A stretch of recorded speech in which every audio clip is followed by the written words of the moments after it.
Hi everyone, this is the Arabic channel, the Arabic Master channel. Welcome to my channel. Don't forget to subscribe and hit the like button and the notification button to receive the future videos. So let's dive in immediately into the topic of today. It's an overview of the Arabic language. So let's start. What is the Arabic language? This is a good question. We need to know first what is this language. So let's talk about it. Arabic is an alphabetical language with 28 letters. It has its own alphabetical characters, and it's spoken by about 186 million people in 22 countries. It's considered a very difficult language due to its vast vocabulary and special grammar, and it can be classified into three forms, which are the Classical Arabic, the Modern Standard Arabic, and the local dialects. So let's talk about the Arabic alphabet. So the alphabet structure is as follows. It's 28 basic letters and it's written from right to left. There is no difference between written and printed letters in Arabic. The writing is unique case, and this means that the concept of upper and lower case does not exist, and most of the letters are attached to one another to make words. So here, as you can see, you're gonna find the different shapes of letters based on which they are positioned in the words, and the first form or the first shapes of letters here in each column is the origin shape of each letter. For example, let's read the letters here and see how they are named and how we should pronounce them. The first one is Alif, second is Ba, Ta, we have Fa, we have Jim, Ha. So let's start over because I didn't have the highlighter on before, so it's gonna help you to follow with me. So Alif, Ba, Ta, Fa, Jim, Ha, Kha, Dal, Val, Ra, Zay, Sin, Shin, Sad, Dad, Ta, Dha, Ain, Ghain, Fa, Qaf, Kaf, Lam, Mim, Noon, Ha, Waw, Ya, and Hamza. So as you can see, many letters in the Arabic alphabet, they have the same shape. So we have family shapes in the alphabet. So for example, at the beginning of the alphabet, we have Ba, Ta, and Tha. They have the same shape. And then we have Jim, Ha, and Kha. And we have after that Dal and Zal. And then we have Ra and Zay, and then Sin and Shin, Sad and Dad, we have Ta and Dha, and again we have Ain and Ghain, and the last family shape is Fa and Qaf. You can see different family shapes. The only difference between these letters are the dots, and we're going to talk about the dots later on. So let's repeat again and try to practice with me so you can learn how to recognize the letters. But before that, let's give you a chance to see them again as clear as possible, and let's practice again. So here you go.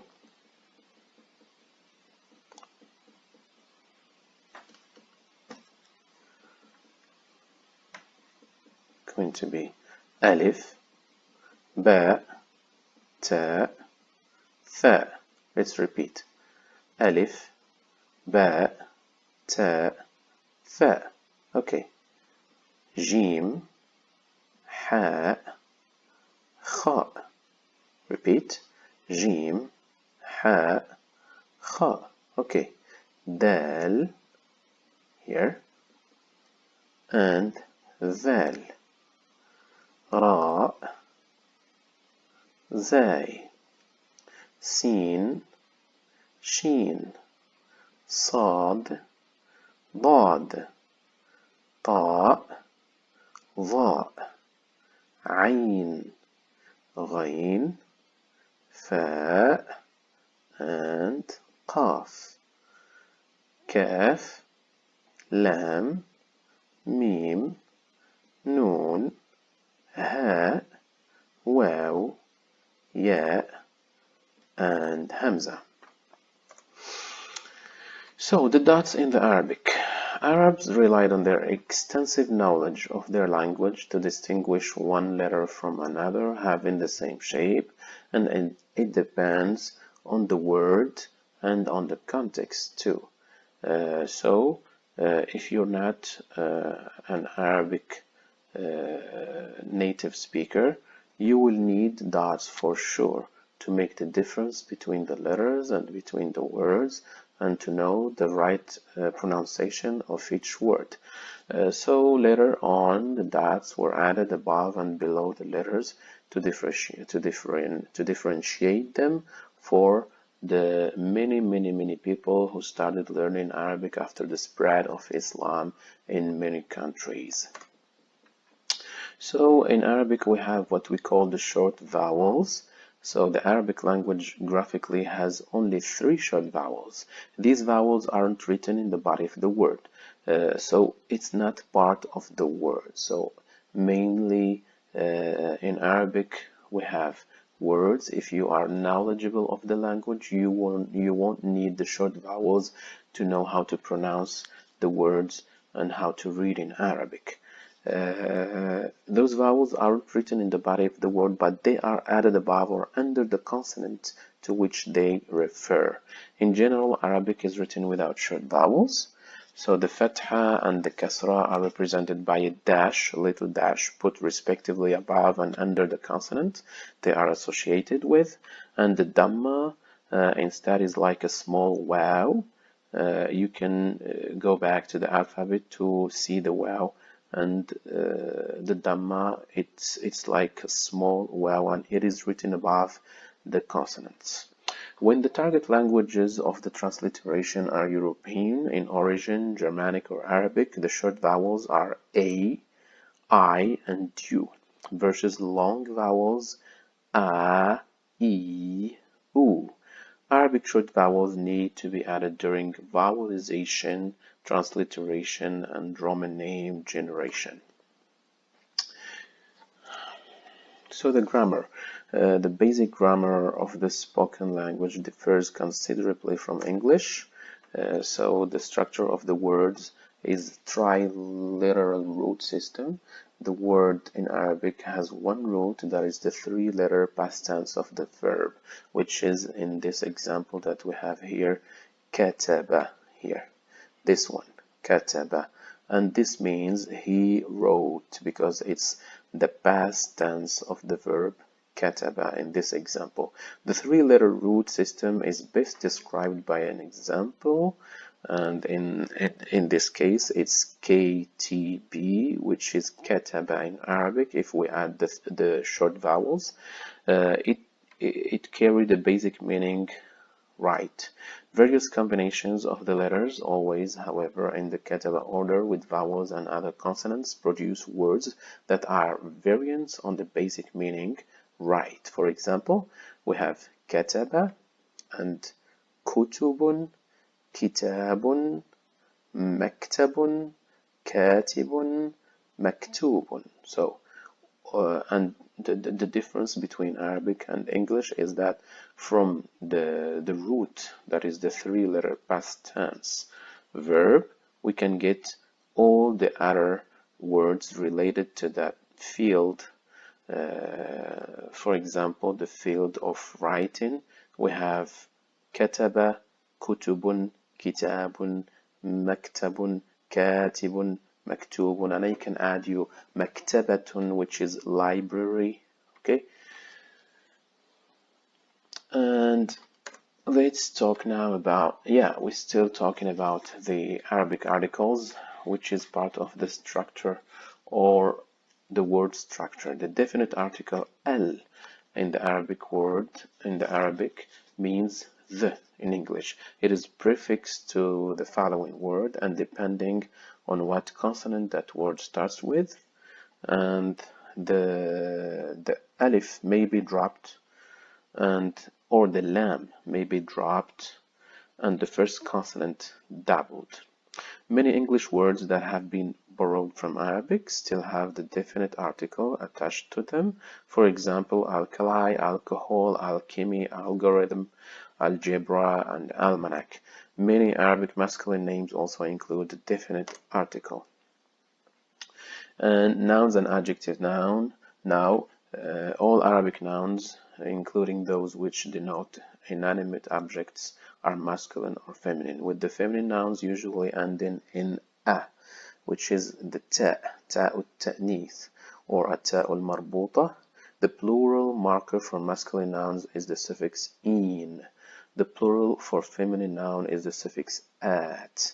So to make sure it's correct, it depends on the grammar of the phrase or the sentence where the plural noun or adjective is put, and the origin is un, not in, because all nouns and adjectives are marfu' in the origin, but when you put it in a phrase, it depends what grammar status the noun or adjective will have, and it could be un or in for the plural masculine.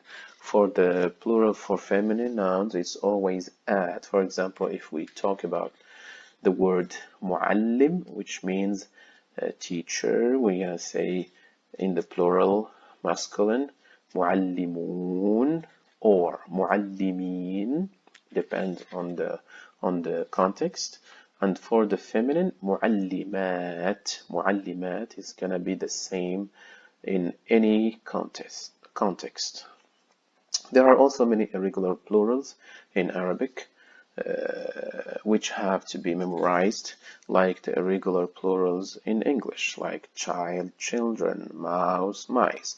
And it's the same in Arabic. For example, one child is طفل. For many childs, we say أطفال. Okay, and for mouse, one is فأر, and for plural, it's فئران, etc. In the written language, word order is verb, subject, and object, and in the spoken language, the word order is subject, verb, and object. Most noticeable are the differences in word order. For example, adjectives come after nouns instead of before. The teacher, good, instead of the good teacher. So this is the structure of sentence in Arabic. Always the object is before the adjective, or the noun is before the adjective. The vocabulary in classical Arabic, spoken Arabic is close to the written Arabic in the vocabulary, and there is numerous similarities among dialects in the vocabulary, in the spoken vocabulary, especially because the dialects are not written usually, and they use numerous similarities, but the differences between vocabulary are related to the local environment and the local dress, tools, names of plants and animals, and this is what makes the difference between the dialects, and also the way people they pronounce the words, and even the the spelling of the words, and even the meanings. Sometimes the same word means different things in different countries. Literary works written in the Arabic language. The great body of Arabic literature includes works by Arabic-speaking Turks, Persians, Syrians, Egyptians, Indian, Jews, and other Africans and Asians, as well as the Arabs themselves. The forms of Arabic are the classical Arabic, it's the text of the Quran. Modern Standard Arabic, it's the standardized form of classical Arabic used in all countries of the Arab world. It is used in printed material, media, and in all official delivery, like speeches, radio, television, and the colloquial Arabic is the form of language used in daily communication between common people. Now let's talk about the Quran. The Quran is the holy book of Islam and the word of God according to this monotheistic faith was originally revealed to Prophet Muhammad in Arabic. The Quran kept its original form from its revelation until now, so that means since 1441 year, it is considered the ultimate script for classical Arabic. So now the modern standard Arabic. So the MSA is Arabic. Of course, some sources do not distinguish between MSA and classical Arabic at all. MSA stands for Modern Standard Arabic. Practically, in a classical Arabic text, you can expect very rich vocabulary. For instance, the sword can be expressed using dozens of names, while in MSA or Modern Standard Arabic, your expectations are to read without having to reference a dictionary. In Modern Standard Arabic, it's the lingua franca used and respected by educated native Arab speakers and Muslims throughout the entire world. And it's used in the media, like TV, newspapers, magazines, radio, for education and for religious communications in the mosques and churches. Some universities in the West use Modern Standard Arabic, and people from different countries, different dialects, Moroccan and Kuwaiti are very different, tend to use MSA when the local dialect fail in communication. Is it hard to learn Arabic? Yes and no. So it's easy when you understand it. When you understand the root system of Arabic, when you understand the grammar, especially since irregularities are not common, and when you understand the normal word order of a sentence that is verb, subject, object, and it's easy in this case and it's logical.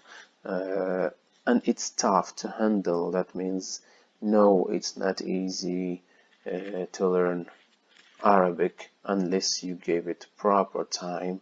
That's true. Why? Because it's very rich and extensive vocabulary in the Arabic language, and it has many regional dialects, and the correct pronunciation of heavy letters of the alphabet is really hard. Thank you for watching this video. Don't forget to subscribe, to hit the notification button to receive future videos from my channel, and see you in the next video.